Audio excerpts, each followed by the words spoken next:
Իդեպ Ալեն Սիմոնյանը երեք հերթական անգամ հունից դուրս եկավ Արցախ բառը լսելիս։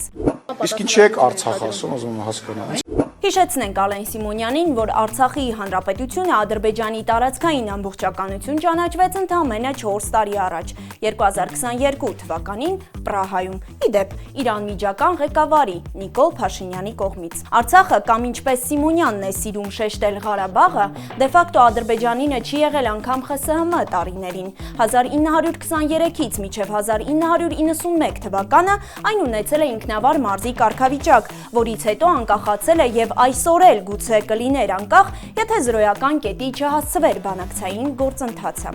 Բայց ըստ երևույթին այս իշխանության համար պատմությունը եւս այն թեմաներից է, որոնք կարելի է վերաշարադրել ըստ օրվա քաղաքական կոնյունկտուրայի։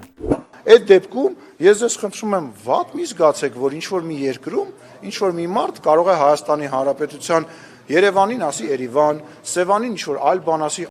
Շեշտեմ, ինչ-որ երկրում չէ, շատ կոնկրետ երկրում, Ադրբեջանում, ավելին ոչ միայն անվանում են այդպես, այլև պաշտոնապես հայտարարում են, որ դա Արևմտյան Ադրբեջանն է ու շուտով միանալու է Ադրբեջանի մյուս հատվածին։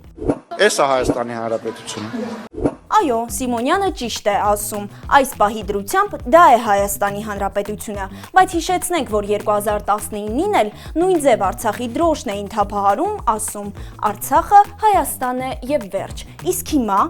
հիմա Հայաստանը սա է, բա վերջը երբ է լինելու։